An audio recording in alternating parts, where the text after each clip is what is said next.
We're interacting in ways that separate us. So I think getting back to basics, and that's why when you ask that beautiful question, what's life about? It's about relationships.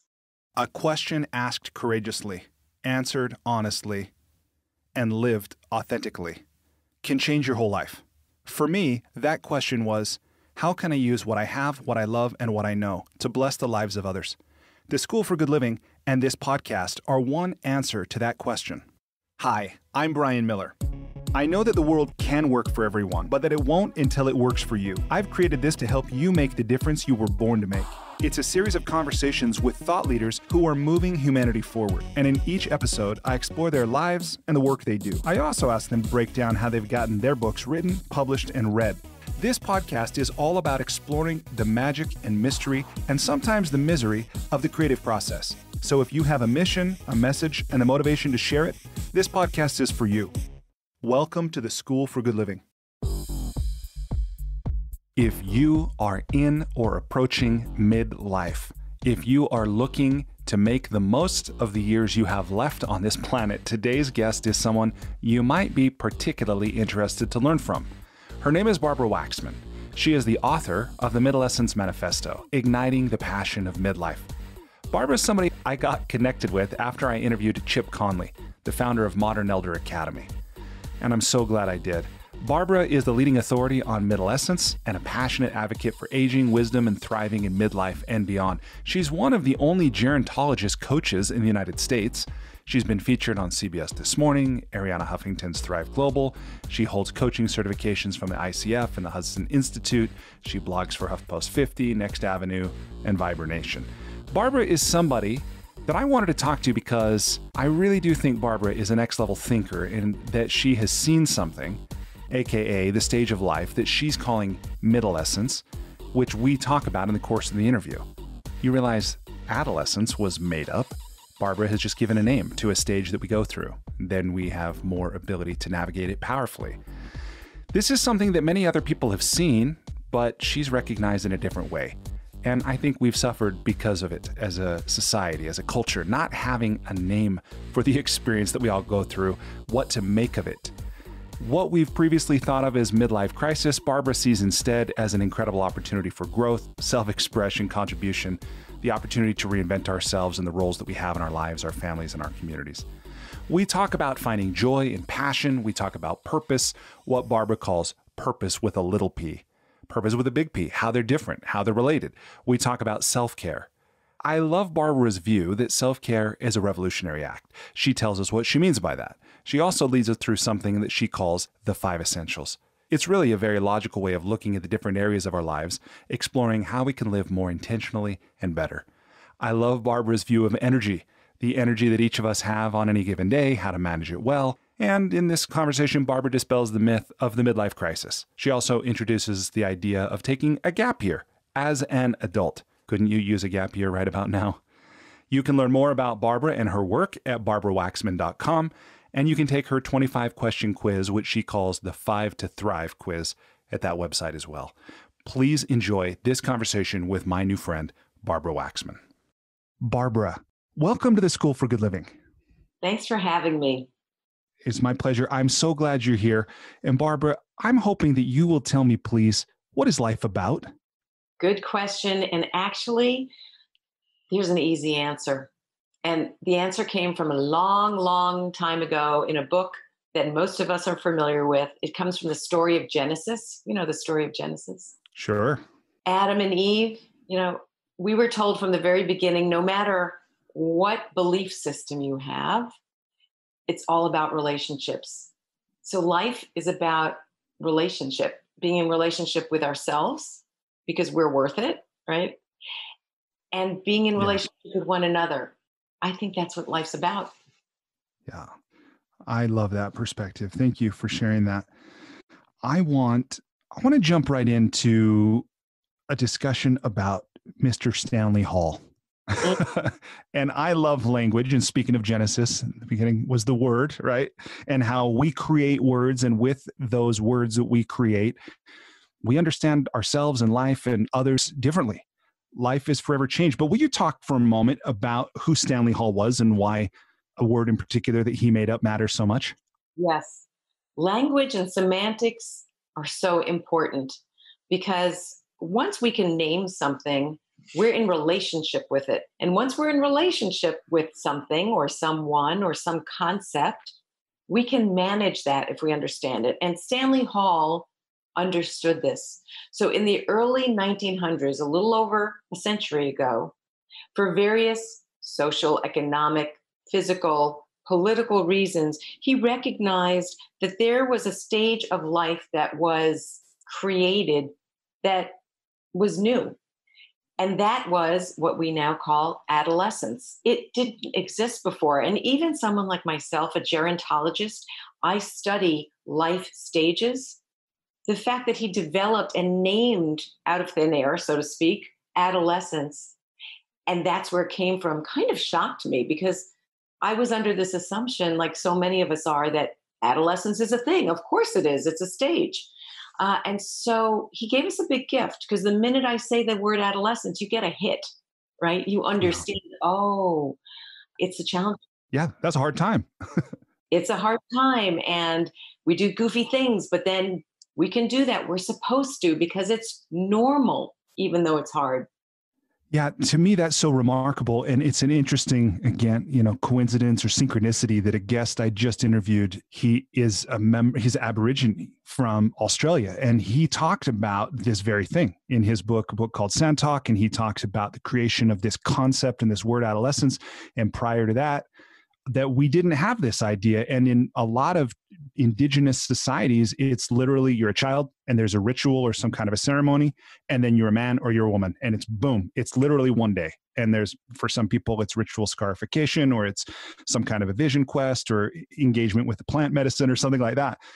But here we made this very different. And there's a whole history that we won't endeavor to delve into all of it, but you touched on a little bit of it.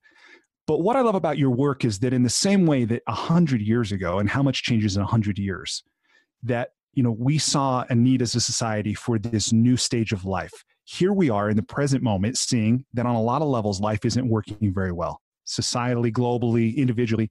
And you're now leading the conversation to the creation of a new word or the identification of a new life stage that I think could really help make life work better.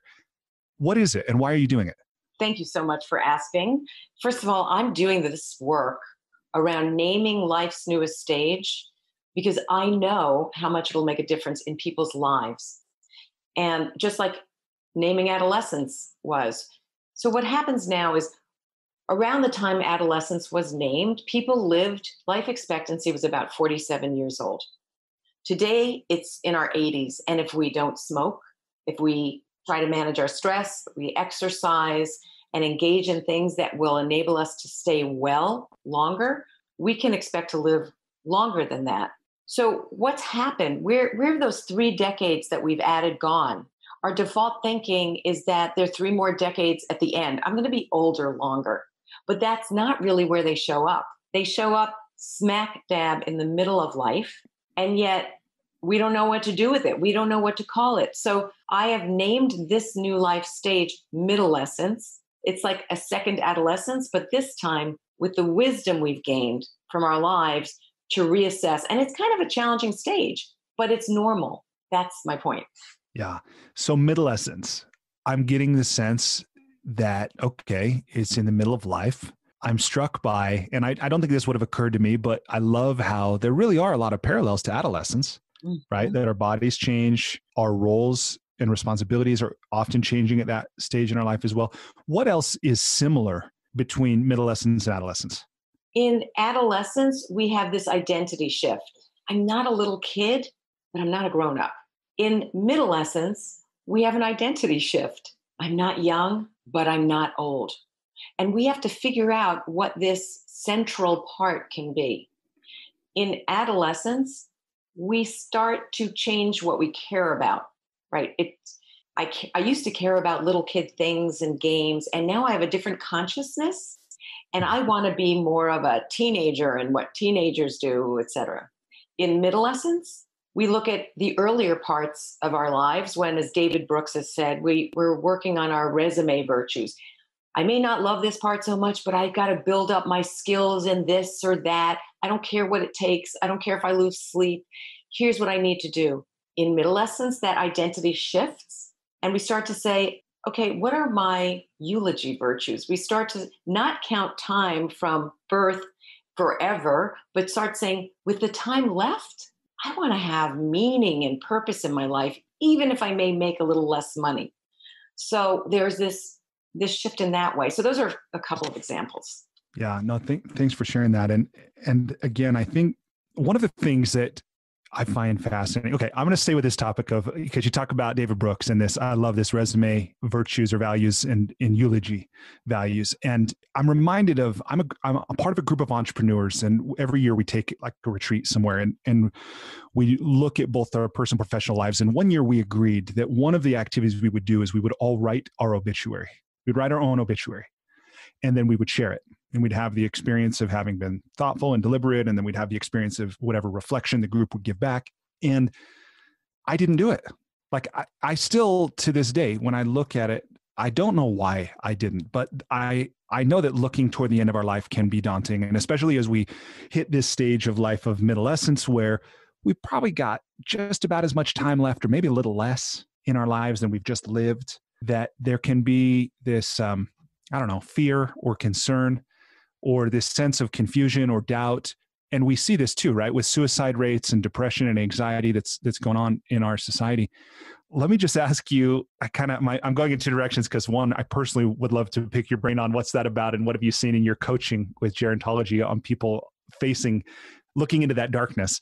But I'm also interested to ask you, so I want to take the conversation this way, if it's okay with you, which is what is going on? Like what it seems to me in my learning and my personal experience that we are facing an unprecedented mental health crisis. Mm-hmm. And I suspect the lack of appreciation for what you're talking about is a big part of that. But I wonder, what's your take on that? Yeah.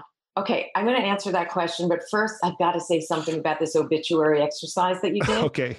Because there are two things. One is a little weird secret about, we all have our own little things that we like to do. And people say, really? I love to read obituaries. My mom does too. I said to her, Mom, why do you always read the obituaries? And she would say, and I think she was serious. She said, I just want to make sure I'm not in them. I was like, what? But why do you love to read obituaries? I am inspired all the time by everyday people and by their journey and about what has been important to them and what they've accomplished. And so I think obituaries are awesome and fascinating. And reading them today as Middlescence is so important to help us understand who we want to be when we grow up, because the truth is we're still growing up. So that's the first part. The other thing I would shift for your entrepreneurs group, maybe to make it a little more accessible, is I ask people to write themselves a letter from their 100-year-old self.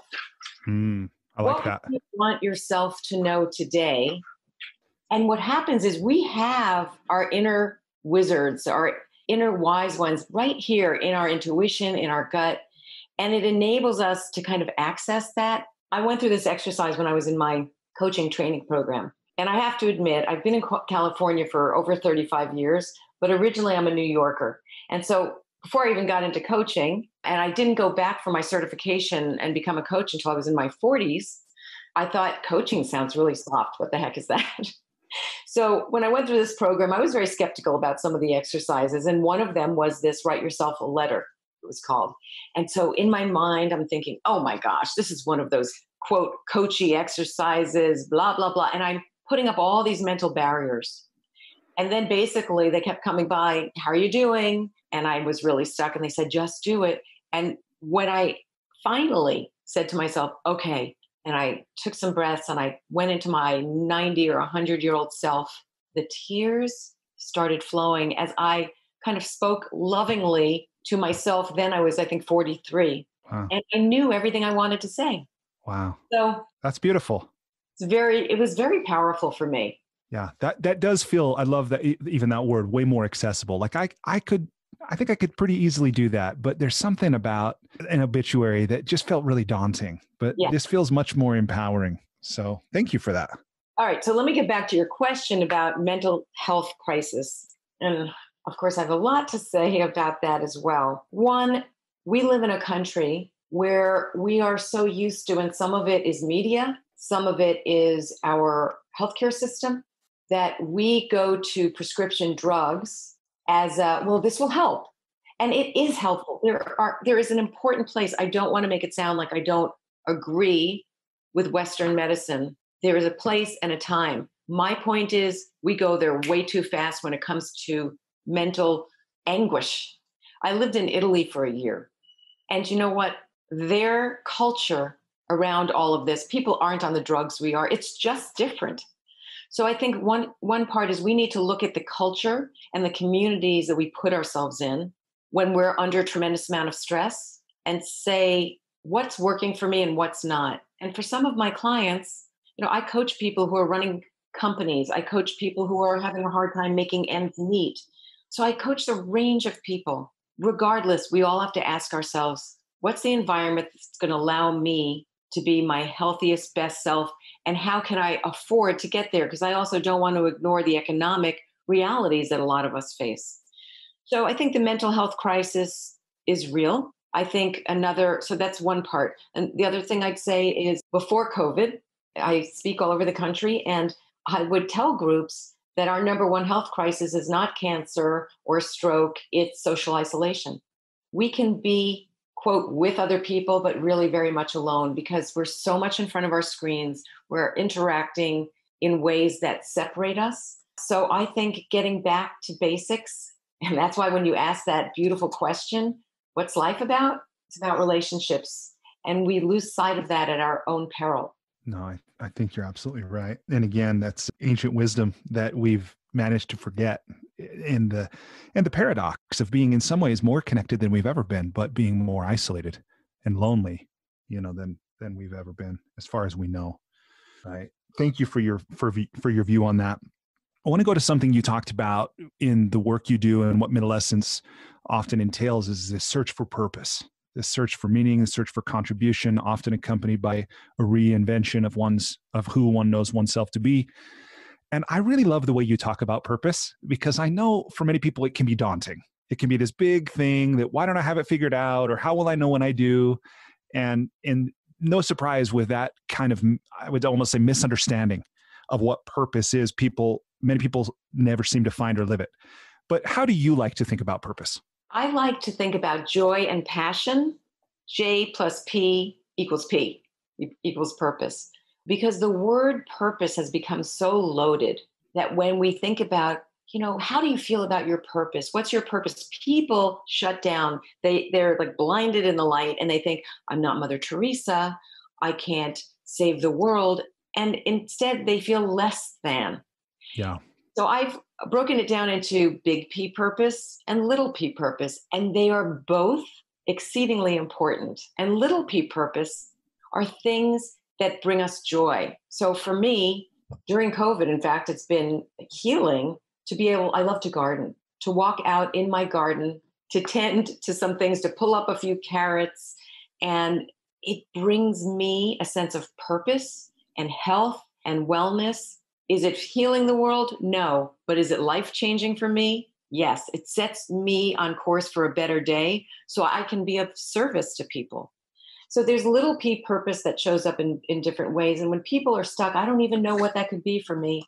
Do something for someone else. One small thing, even if it's a compliment, right? If we're not together with one another, how can you say one thing that's positive to someone else? Do something that makes you smile.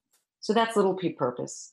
And it evolves in sneaky ways to be your big P purpose. So again, for example, when I was younger, when I have 3 kids, 30, 28, and 24. And when they were little, I would struggle as a working mom with how much work I'm doing, how to be the best mom I could be. And it was a constant dynamic. And I don't know if any of your listeners can relate as a woman or as a parent.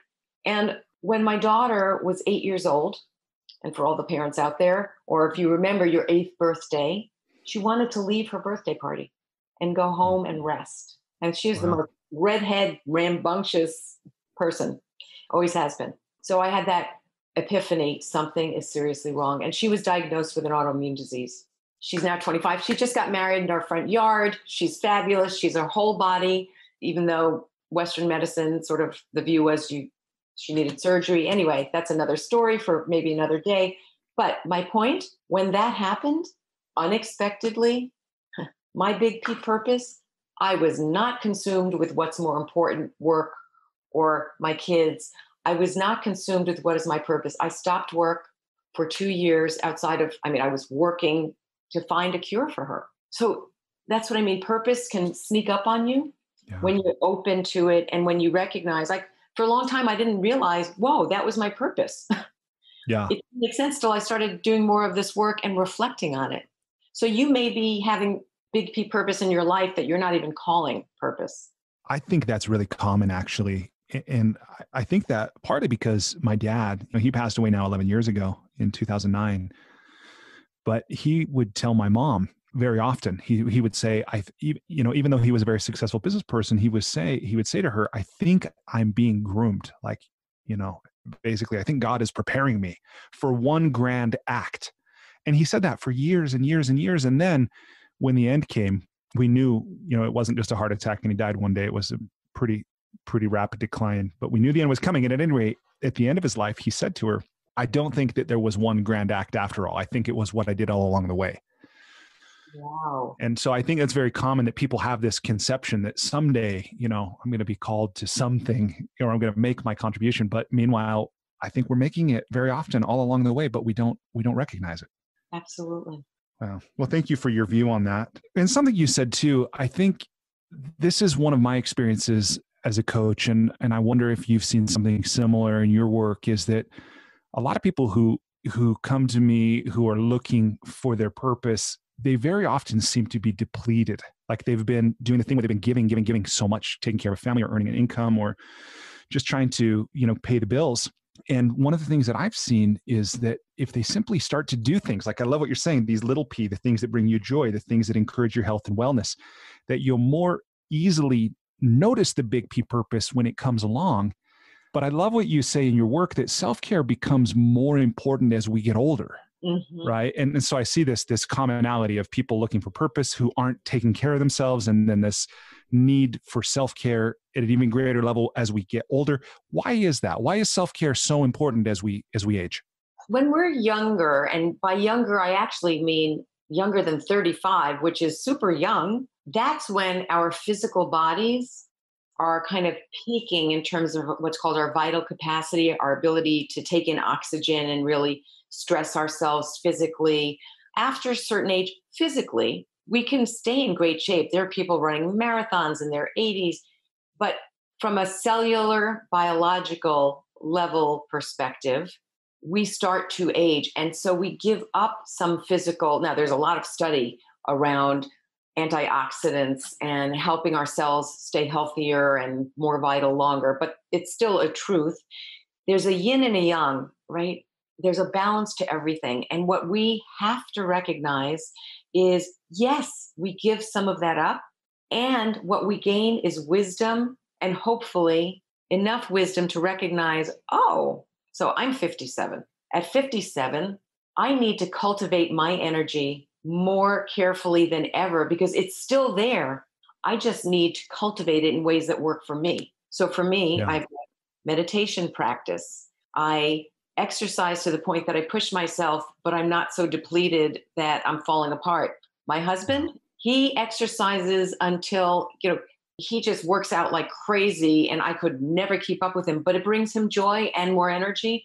So my point in that is we have to do what works for us. Right. And there's a misconception about self-care. Self-care is not selfish. In fact, self-care, I would say, is a revolutionary act. All of the people who are fighting injustice, for example, if they don't take care of themselves to handle the stress coming at them, the negativity, they need to be able to focus so they can articulate a response, an action, or verbal communication. So I would make the argument that self-care is revolutionary. And without it, we can't accomplish in your father's case, what he was put here for, which is the long game, which is to be here and show up every day in the best way possible. Yeah. No, I appreciate that view. And I'm glad that you're actively sharing that in the world because, when I was 18, I thought 30 sounded old. And then I got to be 30 and I didn't think 50 sounded old anymore. And when my dad died at 64 years old, I was angry. I actually was angry. I was angry at him a bit because I thought, man, if he had made different choices, he could have still been here. And, that's maybe a selfish thing to be angry, but I thought I never really got the time with him that I wanted, selfishly. And he really gave his life energy to his work at the expense of his health and some other, relationships and things. But, clearly we all get to make our choices. But I'm glad that you're raising this banner about self-care because I know, from having lost a dad to really lifestyle choices, that it's a very important issue. And powerful. And I try to be really practical and give people practical tools to use because some people are like, I need to show up at work every day. I have a commute. And so I just want to make the point, it's not about over self-care. Pampering oneself is of privilege, right? And we can't all do that. Yeah. But self-care to the point that we have to make choices. And it doesn't mean there are 5 areas that I call the 5 essential elements that I've studied over a decade of what are those 5 areas. So I keep it simple that people can address so that they can be wholly exuberant and well. And most these things don't really cost money. What tends to be the most expensive actually is, shockingly for some people, healthy food.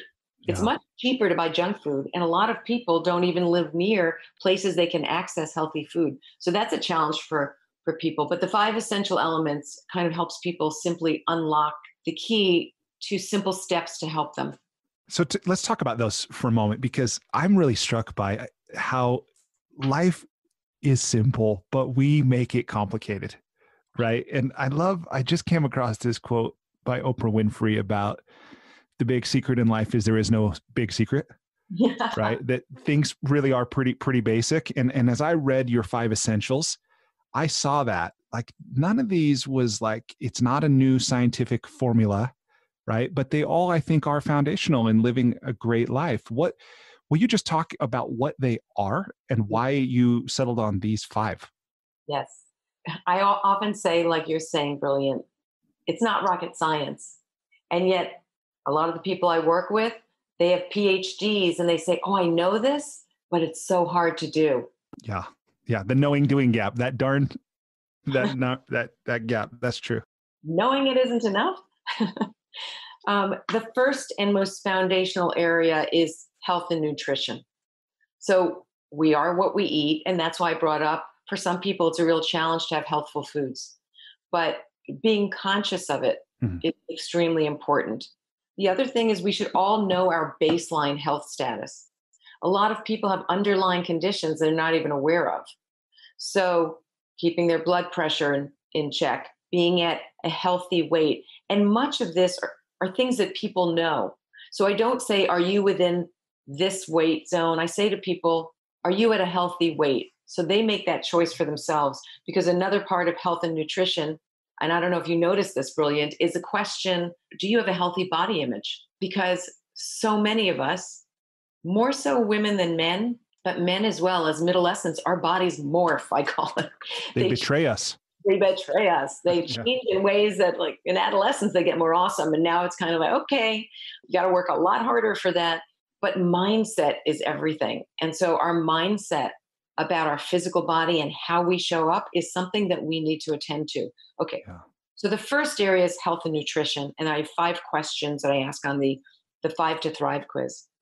The second area is rest and renewal. So we as human beings are probably the only, how do I want to say this, growing natural renewable resource left on the planet. We're using everything else up, but we are renewable, yet we treat ourselves like computers. You know, a lot of people think, I've got to make it to the end of the week, or I've got to make it till vacation, and then I'll reboot. We even use Yeah. some of that language. Or I hope I don't crash. We use the language of the technology that imprisons us in many ways. But the truth is, we're cyclical beings. We breathe in cycles. We sleep in cycles. We eat in cycles. So what if we treated ourselves, our rest and renewal, in ways that allow us to be renewed and wake up and start our day and know how to use our energy? Okay, so number 1, health and nutrition. Number 2, rest and renewal. Number 3, joy and passion, we talked about. Number 4, focus and growth. One of the greatest fears that people have about their aging is losing their memory, losing their cognition and ability to be independent. And so we have a lot of ageist jokes. And I believe that ageism, which is probably going to be one of the last isms to fall, because it's an arrow we point at ourselves. Oh, I'm having a senior moment, right? Senior moments, yes, things slow down because we have more in our head. So it's like a little filing cabinet we need to look through, and it takes a little more time. But we need to keep our acuity really, really sharp. And so in order to do that, we need to meditate. Brilliant. You said I think you have a meditation practice. Do you find that you think more clearly and sharply when you've meditated? Absolutely. And not just my conscious thought process, but I feel like I have access to intuition in a way that I wouldn't if I just allowed myself to wake up and start doing things like I used to. Absolutely. Intuition, which really means you're connecting your head, your heart, and your gut, whether you know it or not, when you're meditating. And if it was an equation and we add those 3 things, that's your intuition, allowing your whole self to have this deep knowing. So that's beautiful.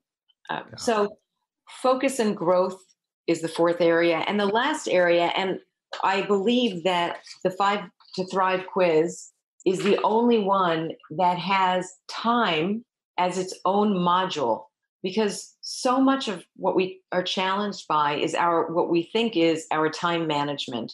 And as a coach, a lot of people, especially people running multinational companies, they'll say, Barbara, we need to work on time management. And I will say to them, that's not the question, because you can't manage time. Einstein showed us with the theory of relativity, time warps, right? All we can do, and it's a real shift, is manage the energy we have, that focus, that acuity, that physical sense of really being present in the time available.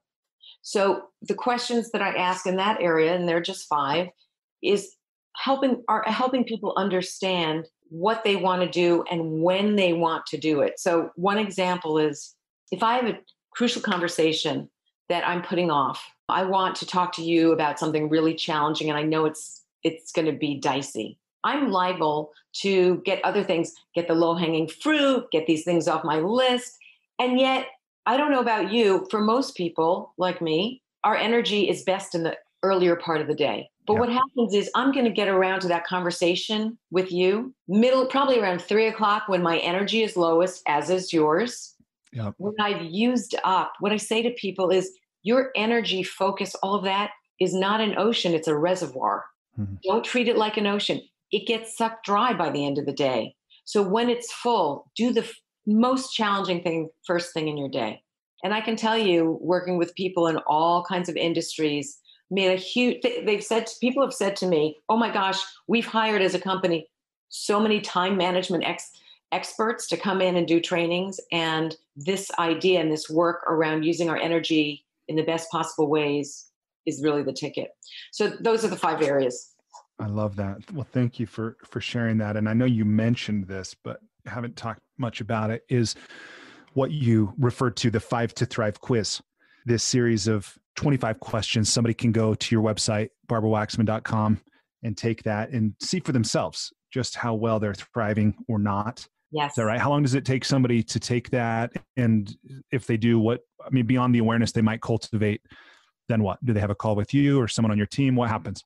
Great question. So, and by the way, I give it away for free. The only time I license it is when other coaches want to use it with their clients, which I love because I think it's very powerful. So if someone is using it professionally, then I sort of have a trust system and I license it to them. And I find that people in the coaching business are very trustworthy, but Yeah. I give that away for free. So then people can also download what's called an activation guide. So I try to give this away so that people don't necessarily need to hire me or another coach. But oftentimes having a strategic thought partner is very important. So I take on clients. I work both as an executive coach with people running companies using me professionally, and sometimes just like a life coach. And so I may meet with people 3 times or 4 times. I mean, it's not a forever thing, to help them get their grounding, create the plan, and then they're off and running and may want to come back for a tune-up a couple times a year. That's all. Yeah, that's so powerful. And as you mentioned just a few minutes ago, where none of this is particularly complicated, but there are things that get in the way for all of us. And as human beings, there's commonalities, there are patterns and similarities between us, but every one of our lives is unique. Therefore, what's in the way for each of us is a bit unique. And to have somebody who is, I like to say, who's a coach who's in our corner, but not in our drama, who can help us gain that perspective and see things we couldn't see, or be an accountability partner, like all these things, is so valuable. So that's awesome. Thank you for sharing that and walking us through this. I often call myself a loving truth teller. I like that. Yeah, I think every one of us could benefit from having, no matter how many we might have in our lives, we can always benefit from having one more loving truth teller in our life. That's great. Okay. So I think the only other thing that I want to be sure to ask you about here, and I realize you might have something more that we have. Oh, and we haven't talked about the Middlescence Manifesto. I definitely want to talk about that, but I want to talk about a piece of research that you point to that I find really, what's the word? Hopeful. Is that we seem to get happier as we age, right? There seems to be this dip, and then a lot of us get miserable. Many people do, in fact, choose to end their lives, sadly. But if we get through that and get beyond, research shows that we get a little happier. I haven't experienced that myself yet, but what can you tell us from your experience, your practice, and your research? So I want to tie it into this myth around the midlife crisis. And I choose the word myth carefully because a myth is something that is widespread and ingrained as myth culturally. And so we talk about the midlife crisis as though it's a crisis. Part of what people need to understand when they understand this kind of happiness journey, fulfillment journey across life, is that this is a myth. Going back to the adolescence conversation, when we talk about adolescence, we're not saying, oh, they're in crisis. We say, oh, developmentally, they're going to be an adolescent soon. Just wait. It's going to be challenging, but they'll be okay. Yep. I want to normalize this challenging part where we get to, and it can be more than once. When I was in my 40s, I went back, I did a 2-year fellowship in leadership development. Then I went back for certification in coaching. And this was after I already had 2 master's degrees that I got in my 20s. So what was that about? I wasn't in crisis, but I was saying, you know what? I've got a long life ahead of me and I'm finding this whole new area I want to expand into. So I'm going to cycle back into education and out of work while I'm doing that, and then cycle back and bring that into work. And it wasn't, as I said, a crisis. It was more a recognition that this midlife stage is really important. Then when I was in my 50s, and I'm still in my 50s, I thought, you know what? I'm going to take a gap year because it's wasted on youth. I can enjoy it more than anyone else. And so my husband and I went to Italy, lived on a mountainside for a year, and learned so much. We got the perspective on our lives in ways that we wouldn't have if we had stayed within our culture. Yeah. So this myth of the middle... Sorry, just to jump in, that sounds so romantic. Like, did you take the kids? No. That was the idea. The idea was, for years we'd been worried and thinking, not worried, but sad, planning to be sad when we became empty nesters. And so we started as kind of a joke. Oh, we'll go to Italy for a year and we'll take a gap year when the kids are gone. Somehow became reality. And no one believed we would do it because everyone says, people talk about that, but they never really do it. Yep. So then we thought, okay, we're going to make this happen. And it was romantic. We also had a lot to learn about ourselves and our relationship because we had been years where we're raising kids, we're each working, and now it was the two of us on a mountainside. And it was great. But right, it really has you revisit your relationship. I call it repotting. It was like there comes a time, again, not a crisis, but when our roots, if you ever repotted a plant and you see the roots are pushing against the pot itself, and you don't realize that until you take it out and you replant in new soil so that the roots can grow, and you add fertilizer and nutrients. Well, that's sort of how we envisioned. We picked ourselves up from our culture here. Our kids visited us twice. We limited how many other friends could visit us because, just spoiler alert for anyone who wants to go, if you plan to go to Italy for a year, everyone becomes your best friend because they all want to visit. So, but we really wanted to just befriend Italians, speak Italian, so we would really grow in different ways and then come back kind of flourishing in different areas. And in fact, it wasn't until I was in Italy working on learning from the feat of my life and my career about what I'd seen as a gerontologist and a coach, that's where I came up with Middlescence and came back, published the small manifesto, and it's kind of taken off from there. So this myth of the midlife crisis and choosing ways, you don't need to go on a trip. You can repot your thinking by exposing yourself to different kinds of reading and learning. You can repot your habits. You take the 5 essential elements quiz and say, all right, how do I want to shift up in ways that's going to serve me more going forward? So I think I got away from your original. No, I love hearing that, reframing, the midlife crisis and talking about it as something that's broadly accepted, but it doesn't have to be. And then really what was also, I think how we got on that thread of conversation was asking about, what was it that I asked? Well, it was about happiness. It was about how happiness, right? That was it, how it dips. And then it comes back for research shows for many, many people later in life. So yes, this idea of happiness, I was tying to the fact that there's this myth around the midlife crisis. It's supposed to be a time where we struggle a little bit or maybe a lot and change and grow. But why is that? So international research, so some things I say are uniquely American, this is not, shows that we're happy in our teens and 20s, although it can be dicey, in our 30s, and it starts to dip. And it's interesting, it's around those resume virtue years. It's the years where we're pushing, not necessarily about what do we care about most, but it's making it in the world. It's what do I need to do to boost my career? It's if people are parents, it's the slog of working and being a parent, which is fulfilling. People wouldn't report that they wouldn't change it, but are they the happiest years? Not really, because there's a lot going on. So that starts to get us depleted and less happy. And it bottoms out at around 47, 48 years old.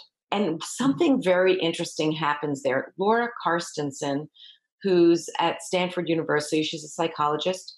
She talks about FTP, future time perspective. And I think it's around this period where we start to shift from I have all the time in the world and there's a lot of stressors going on. And is this all there is? And I've failed and maybe I'll never make it. We shift from that around this middlescent stage to, you know what, on balance, things aren't so bad. In the time left, everything tastes a little sweeter. I have a greater sense that whatever I am involved with, I've got to connect to. Heading toward those eulogy virtues. Not that we're heading toward death, but more of that idea of, I want more meaning and purpose in my life. And even though we give up some of that physical prowess we talked about when we were talking about our energy and our need to cultivate it more now, and how that can be kind of stressful. I mean, look, I'm mentioning all these great things that I've been able to do, and I used to travel before COVID, and I'm speaking all over, and I'm working with awesome people. Meanwhile, I needed a hip replacement. So I'm rocking titanium down my leg. We have the technology. So could have gone in with the mindset, I'm getting old, I need a new hip, I can't do things. My mindset was, use the technology. So what people like me find is even in spite of the challenges associated with aging, we're happier. And happiness actually, according to the U curve that anyone can Google, U curve of happiness, happiness increases until the end of life. People have a greater appreciation for every day. Yeah, that is great news. I'm really glad. I was glad to read that in the Middlescence Manifesto. Let's talk about that for a moment. So this is the second book you've written. First book was about retirement, right? And this one is called The Middlescence Manifesto, Igniting the Passion of Midlife. Clearly, we've talked about a lot of the ideas that are contained in this work, but why did you write it? There were a lot of other things you could have done with your time, but instead you wrote a book and now you're spreading the message, which I'm glad you are, but why? So first, let me just say the first book, I was special editor and helped pull together. It was different than, we did a lot of interviews in that. So I was special editor as opposed to single author of that book. Not that that really matters, but I always like to be very precise about taking responsibility or not for things. So why the Middlescence Manifesto? Well, as I mentioned, when I was in Italy, it became crystal clear to me that what I was hearing from people, as I mentioned earlier, people with a lot of money, people without money, it's not associated with economic status. It's like adolescence. You can go through it in all kinds of ways, but everyone goes through it. But we have added this new life stage. And I felt like it's so important because I have been in the quote aging world. And for people who aren't in that world, they're surprised, like, what is the aging world? And it's the world associated with healthcare, with assisted living, with all kinds of things related to aging. So there are conferences, there are all kinds of industries associated with aging. And that's what I consider to be the aging world. And as a gerontologist, I would go to a lot of these things. And I realized that midlife is the stepchild to no one, because it's not really in the aging world because we're not suffering old. And certainly people who are younger are like, yeah, that's not me. So I realized, wow, those, how I said earlier, those years, those decades we've added aren't at the end, they're in the middle and no one's known what to do with it. I thought about it like if I was a doctor, I would diagnose our country in particular as suffering from cultural lagosis, which sounds awful. I wouldn't, wish it on my worst enemy. And it's sort of a funny Latin way of saying a cultural lag. We're lagging behind the reality of how we live our lives. And no one else has really been in this space when you think about it. And I know this because I'm in this world. And Chip Connolly, my good friend and colleague, got involved because he felt this inner rumbling when he worked at Airbnb, and he felt both like a mentor and an intern. And what was that? And so he started this awesome midlife wisdom school called the Modern Elder Academy that I'm fortunate to teach at. I teach something called the Consciously Curated Life with Chip. We have a lot of fun doing it, and it's a great week. So there are a few people, very few, probably you could count them on one hand, who are saying midlife is so important, we've got to put it on the map. So I've done that by naming the stage and through the work that I'm trying to do, because midlife people, Middlescence, still have the energy if we cultivate it. We have the wisdom from our lived experiences, if we revisit those, to be great leaders. And boy, our world needs us more than ever. Yeah, for sure. Somebody's got to step up, I think. No, thank you for sharing that. Well, before we transition to the enlightening lightning round, what haven't we talked about that you want to talk about or you think might be of benefit to those listening? I want to put in another plug about this leadership point, because we are suffering as a world with COVID. I mean, when you think about it, Mother Earth said, it's time. There's been such hubris about a virus can't take us down. And Mother Earth needed a rest from pollution. When you look at these pictures of the world from orbiting satellites, the world is getting cleaned up. There's so much good that's happened from this global timeout, but it's also caused a lot of pain, and it's caused an economic reckoning that we're going to be feeling for quite a long time. And it's also perhaps needed to happen so that social justice, areas that we have been able to be so busy, and when I say busy, I'm using it like a 4-letter word, that we could look the other way. or think, well, I know I'm a good person, so I'm not part of that, right? So we Yeah. go on and we know we're good. So we figure in my little sphere, we're all pretty nice and we're good. So I'm going to keep going. And COVID has stopped us because we can't look away. So the other thing I want to say is for all the people who might be listening and the people that you work with and doing the good work with your coaching company, lead from your chair. I guess I'm sending out a call to arms to say, lead from your chair. You don't need to be in a position in a company. You can lead yourself. How can I show up to be a light in the world every day, even if it's just a smile because people need it? Or how can I lead my family? Because here's a system. So I mentioned before, I have 3 now grown kids who are in relationships. So it's exponential as a matriarch. And I think that we need to bring back the matriarchy.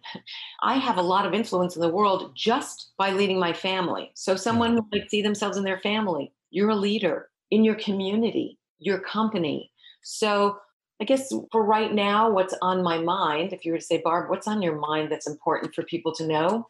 It's that every single one of us has the ability to have an impact that's going to be positive in the world. And I want to encourage every one of us to do it in any small way. Yeah, that's awesome. Thank you. Well, and that did bring up one other thing that I want to ask you about. I understand that in addition to living in Italy and having traveled extensively, that you've also been involved in some leadership work in India. Is that right? Will you talk a little bit about that? Right before COVID started, when we were reading about it, so all of February, I was in in India. Sounds like I like countries with I. Yes. And I consider it more of a study trip than a leadership trip. We were focusing on learning about ending child marriage in India. One out of every 4 girls, and I say girls because they're as young as 12 till under 20, is married off against her will without having an education or say in it. And so we were meeting with justice fellows who are grassroots leaders in India. And we were actually meeting with some of the young women and learning kind of the revolutionary ways that, first of all, they practice self-care, because without being strong themselves and knowing and learning the skills then to negotiate with the men in their lives who don't want to let them out of the house. So how can you even make a difference? And these organizations convince the fathers in general to let the girls out of the house because they're going to get training that will help bring money back home. And then the girls learn negotiation skills so they can go back home and say, if I can have one more year of school and not get married for one more year, I can do this. So the leadership was really, I'm a lifelong learner, and I needed to really put myself in the environment to understand, more than reading about it from here, what's happening and maybe how I could help. Yeah, thank you for sharing. What part of India were you traveling in, by the way? In the north, we were in mostly around Delhi. Right on. I have this idea that when I'm 60, I want to walk across India, but we'll see. Yeah, why not? Yeah. I want to go to Bhutan. You know what they do in Bhutan? Oh, I've read a little bit about, because that's where happiness, right? They're measuring.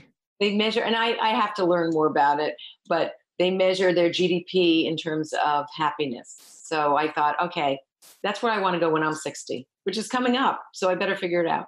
Yeah, you got a bit of time still, but not much. Not much. Awesome. Okay. Well, with that, let's transition our conversation to the enlightening lightning round. Does that work for you?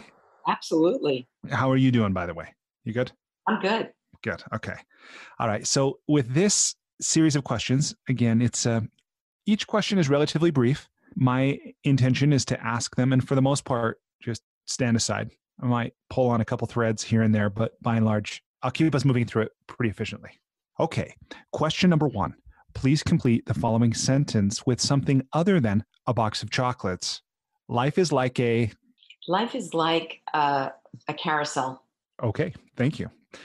Question number 2, borrowing Peter Thiel's famous question, what important truth do very few people agree with you on? That aging is awesome. Question number 3, I realize this might be a stretch, but please just go with me here.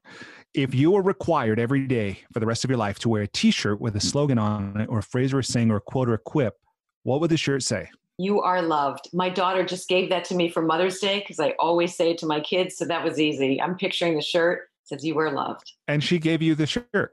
Yeah. For real. Oh, She that's has really it cool. made on Etsy. So it's, yeah. That's awesome. That's fun. Okay. Question number 4. What book other than your own have you gifted or recommended most often? Most often, that's tough. The first one that comes to mind is called It's Simpler Than You Think by Sylvia Bordenstein. Do you know Sylvia? Not personally, but I do know who she is. It's a great, accessible, got it right here in my library, short book, kind of Buddhist responses to life's challenges. And it's easier than you think. Right on. What are you reading right now? I am reading a book about aging, which is by Andrew Scott. And oh boy, the name is escaping me. So let me pick another book that I'm reading right now because I can't think of that book. So the book that I'm reading right now is Become by Michelle Obama. Oh, yes. I haven't read that, but I understand it's a great book. It's a great book. And she talks about, I think she's 53 or 54 now, how she's becoming. I mean, she is a Middlescence leader who is in a position to really own it and just get going. And it used to be that 53 or 54 would be considered old. And now look at her. She's learned so much, and it will be interesting to see how she uses that impact or ability to have impact next. So it's a really good book. Yeah, that's awesome. Okay, question number 5. So you've traveled so much. What's one travel hack, meaning something you do or something you take with you when you travel to make your travel less painful or more enjoyable? I would say my travel hack that is a routine. When I check in somewhere, I just don't drop my bags and go. My travel hack is I go and I set things up. For whatever reason, I just kind of make myself at home, and then I go out and I can be present. It's my little ritual. Yeah, I didn't do that until I married my wife, and she does that. And now I feel what you're saying. Like I feel a lot more present, a lot more settled, knowing that all my stuff isn't just waiting for me to come back and unzip my suitcase. That's great.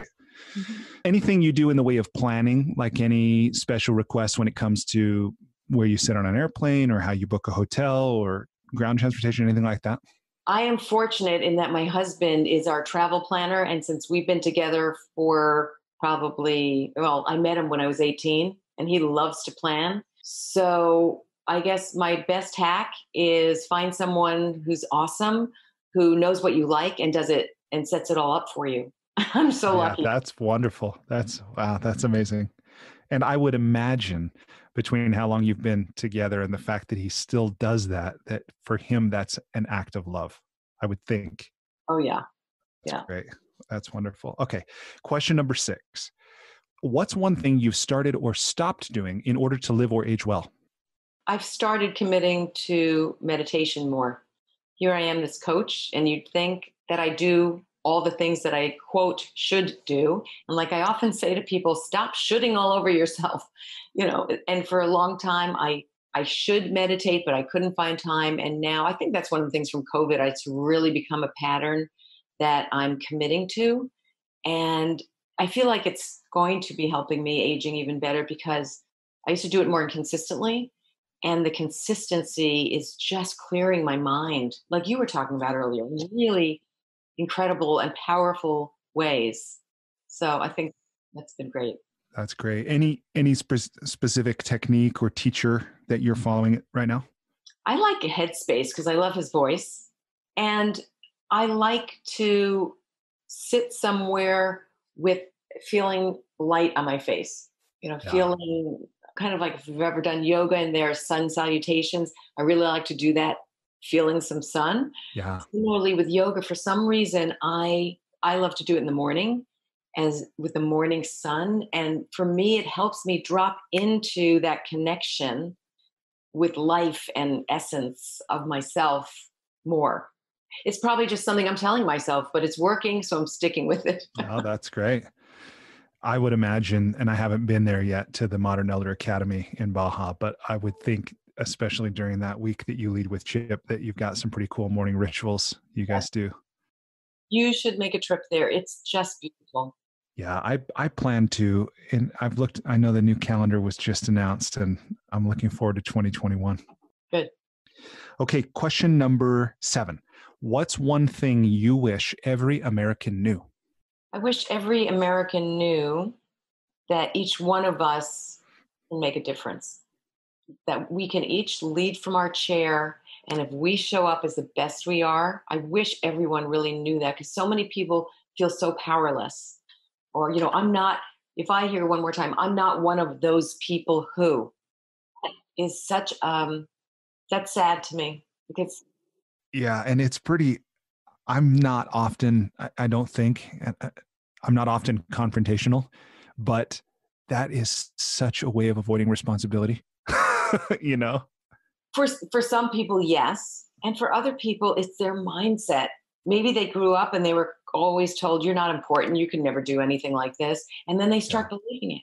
yeah, Or they think, I'm having a hard time making ends meet. To be someone like that, you have to have money. So right. not true. There's so many Yeah, amazing examples. So you're right. There are certain people who fall into that category, but I think there are way more people whose mindset is, I'm not educated enough, or I'm yeah, not. And yeah, not sure. for sure. Question number 8.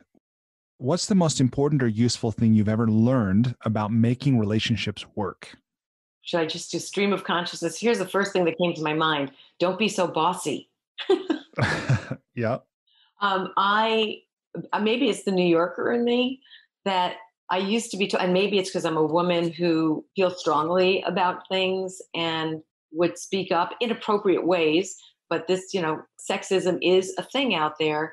I would often be told that I'm intimidating, Mm. and I just, yeah. In fact, I had someone when I was in my coaching program, a teacher of mine who I still have such respect for in many ways, but not in this way. And I really would go to him and I'd say, how can I even be more of service and helpful to people? And you can't really see me now, but I'm told I have good posture. Maybe it's all the yoga. And he literally said to me, I'll never forget it.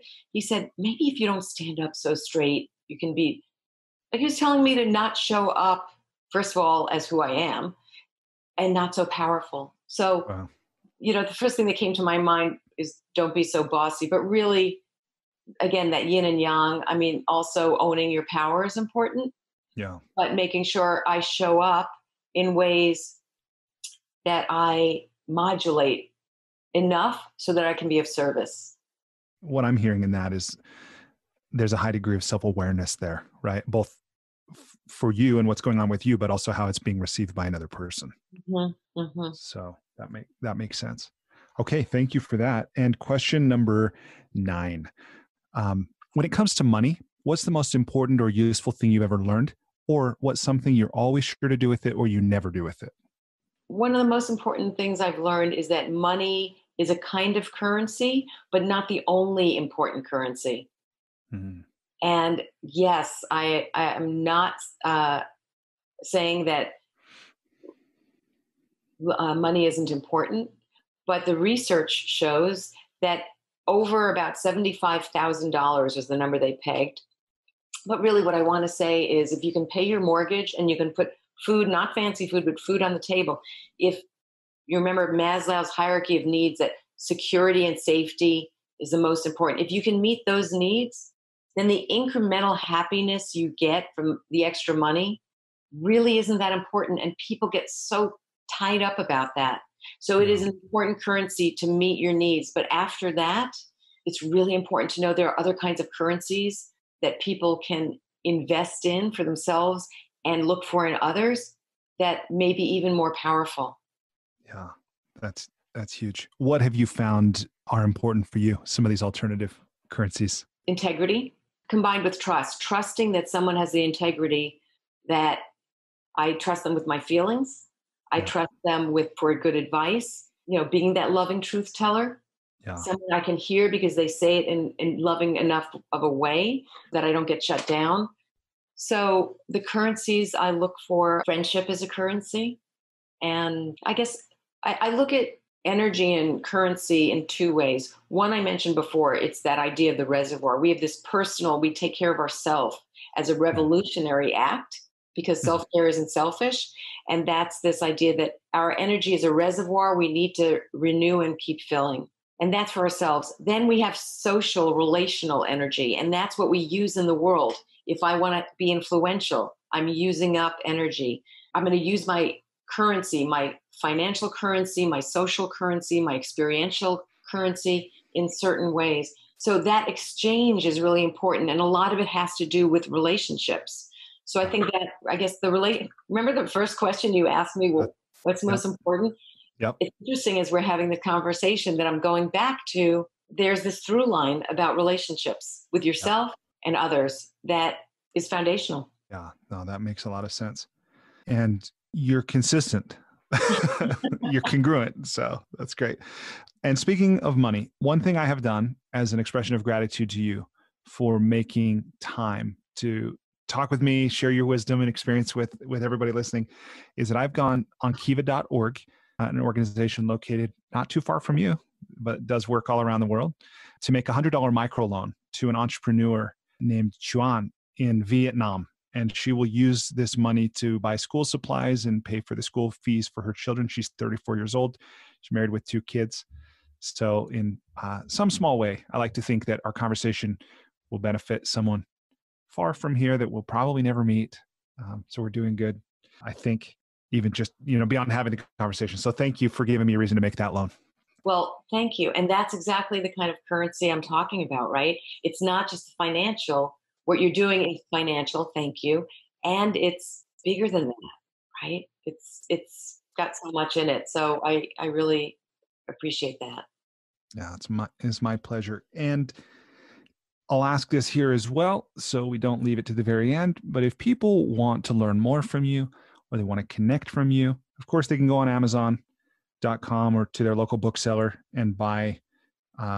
They can pick up a copy of the Middlescence Manifesto, right? But what else could they do to connect with you or learn more from you?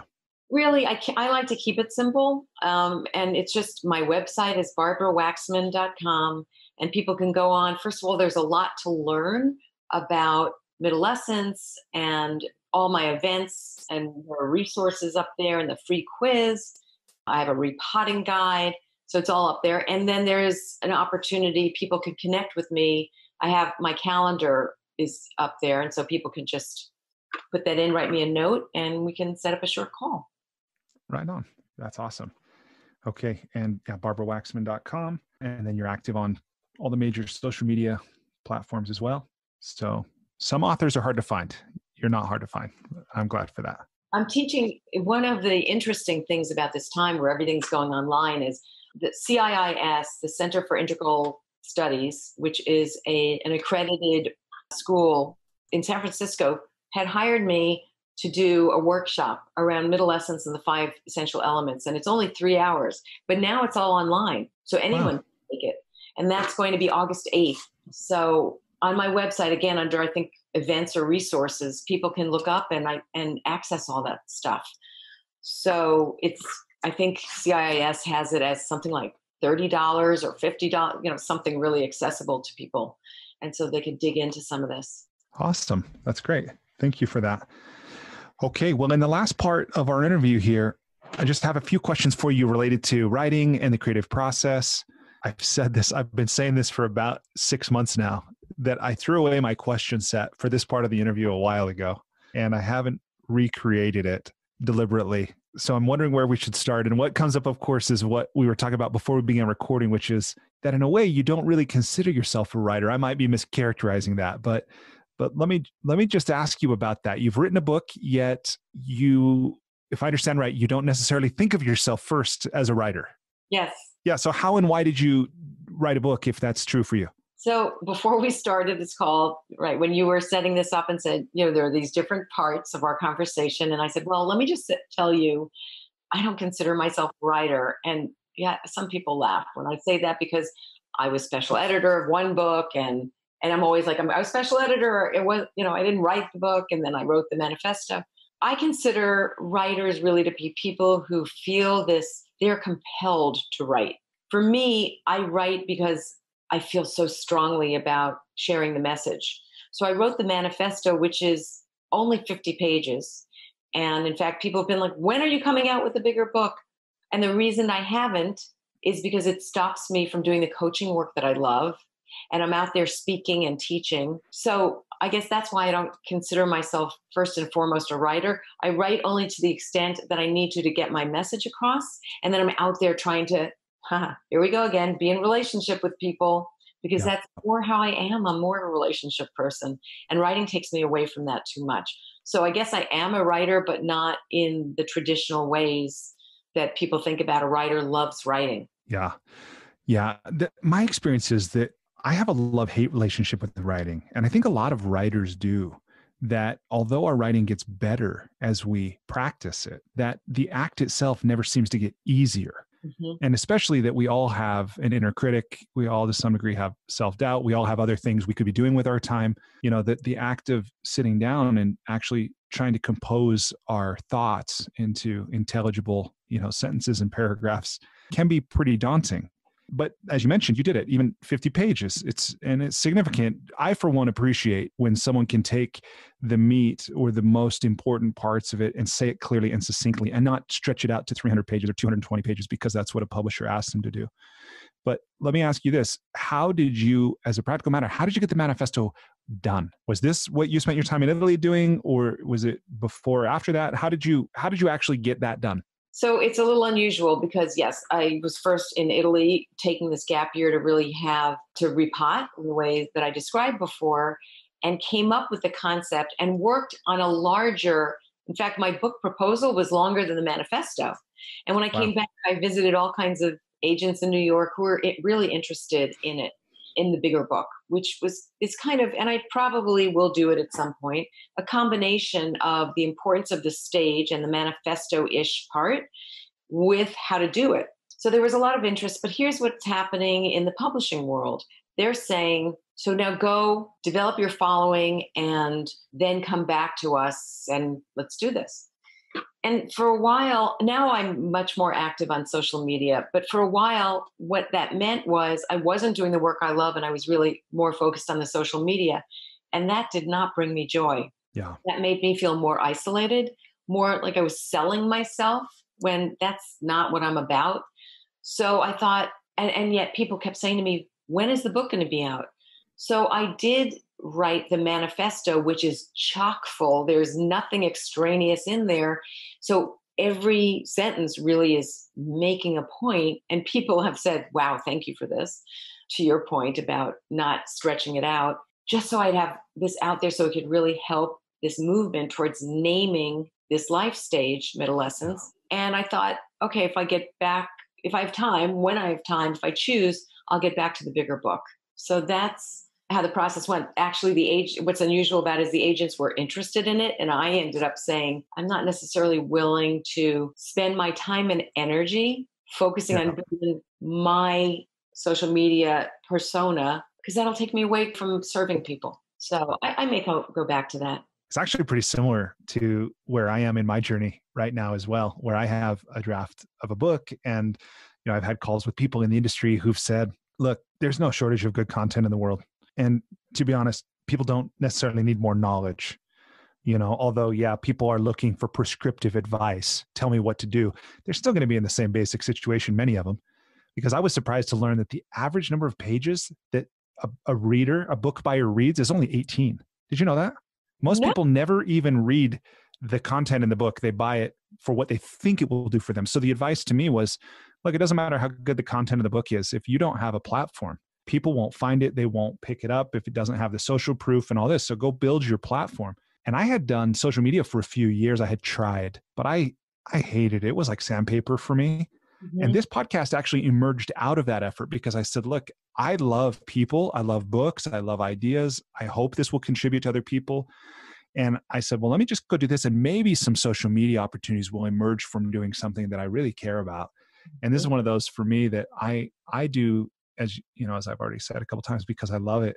But it's interesting to me to hear, and I'm really inspired by what you're doing because you are moving forward and sharing your message and your gifts with other people and not just, sequestered away, waiting until, this manuscript is perfect and I can share it with the world. So good for you. Well, thank you. And I want to send a shout out to Maria Reyes, who does the social media she loves social media. She's so good at it. We work on it together and then she executes it. So whereas it used to be, it was drudgery and taking me away from the relational, it's the perfect partnership of we're both doing what we love. And she believes very strongly in helping people through enabling them to understand the stage and how to use it. So yeah, I have tremendous appreciation for what she does. That's great. Well, let me just end. So I think I just have two more questions. One of them is, what advice would you leave anybody listening with who finds themselves in the situation either of being in the middle of their own creative project, or that they have this idea and an aspiration, but they haven't really started? So either those who are in process or those who want to, do it. What do you say to people who are at that stage of actually getting their book turned into a reality? Mm-hmm. First, honestly, take the 5 to Thrive quiz, because I used to describe it as helping people get their mojo going. And in order to do some sort of project, like write a book, which is putting ourselves out there in so many ways and takes a lot of our energy, you got to get your mojo going. So number one, I'd say the reason I created the 5 Essential Elements body of work is because it works in helping people be in game shape, I call it, for what they want to do. Then I would say, have some people around you who make you feel more than, who supports your project, isn't snarky about it. We all have those people who say they support something, but we leave and we kind of feel less than, especially when we're doing things where we're putting ourselves out there, like writing, which is so challenging. Even for people who are great writers, we all struggle with it. Yeah. So make sure you're setting boundaries with the people who in some way make you feel less than, and invest in the time and connection with people who are your truth tellers and your supporters, and then utilize people for what they're good at. So like I was mentioning with Maria, I found someone who loves what she does, which complements what I do. So you don't have to do this alone. What are the parts that you can partner with someone on or hire someone for to free up your time to focus on what you do best? I guess those are my 3 pieces of advice. No, that's great. And it sounds so simple or obvious when you hear it. And then when I hear it, I'm like, that is really sound advice. But to actually do that, because I think, again, every one of us at certain times in different ways finds ourselves stuck, especially when it comes to creative pursuits. But there are things we can do. Like, I love that idea of, figuring out who supports us, and who brings us down, and being very deliberate about that. So that's great. Thank you for that. So the last thing that I'll ask here, well, before I ask my last question, I'll just ask you this. Is there anything else related to writing or the creative act that we haven't covered that feels like it might be of benefit to the listener? I think we've covered it. I really do. All right, here's the other thing that we haven't covered that would, I think, be of benefit to people is celebrate your failures.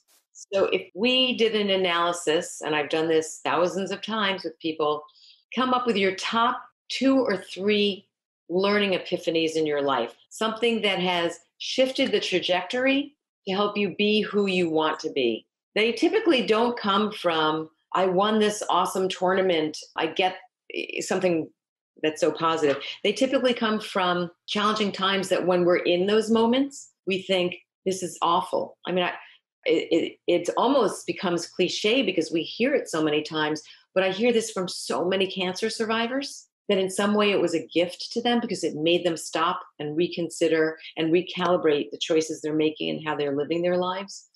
And for other people, the failure was really a signal that they were on the wrong path, and it freed them up to do something else. So that last piece of wisdom I'd share is celebrate some failures and see what you've learned from them. And I think it'll be useful. Yeah, I love that. Well, and that might serve as really the answer to this final question, but you can be the judge. What final advice, words of wisdom, direction, anything would you leave people listening with? Clearly, anybody who's listened all the way through this was very interested in what you had to say, and they've stuck around even to hear writing. So we'd imagine they were a writer as well or aspired to. But what final words would you leave our listeners with? Believe it or not, even in this exorbitantly stressful time, we've mentioned COVID, the economy, social justice, the best is yet to be. And we can each be a part of it. So it's to keep the faith that just because things are dark doesn't mean it's not going to lead to more light. And keeping the faith and being the best part of that each of us can be is really what the ticket, what we need to remember. That's awesome. Well, thank you for that. Those are welcome words, I think, for anyone who's willing to receive them. And the people who aren't willing to receive them probably stand to benefit the most from them, but that's great. Okay. Well, with that, we'll wrap up. So Barbara, thank you again so much for being a guest on this show. I have learned so much from you. I've enjoyed our conversation, and I'm really looking forward to the time that we connect again next, hopefully in Baja at the Modern Elder Academy. Yes. Come join. I'm there February 8th for the week. Amazing. Thanks for having me. Despite living in an age where we have more comforts and conveniences than ever before, life isn't working for many people. Whether it's in the developed world, where we're dealing with depression, anxiety, addiction, divorce, jobs we hate, relationships that don't work, or people in the developing world who don't have access to clean water or sanitation or healthcare or education, or who live in conflict zones, there's a lot of people on the planet that life isn't working very well for. If you're one of those people, I invite you to connect with me at goodliving.com. I've created Life's Best Practices Breakthrough Coaching to help you navigate the transitions that we all go through. Whether you've just graduated school, you're going through a divorce, you just got married, you're headed into retirement, you're starting a business, you just lost your job, whatever it is you're facing, I've developed a 36-week course that you go through with me and a community of achievers and seekers who are committed to improving their own lives and the lives of others. So through this online program, you will have the opportunity to go deep into every area of your life, explore life's big questions, create answers for yourself in community, get clarity and accountability. If that's something you're interested to learn about, I invite you to contact me directly at brian@brianmiller.com or by visiting goodliving.com.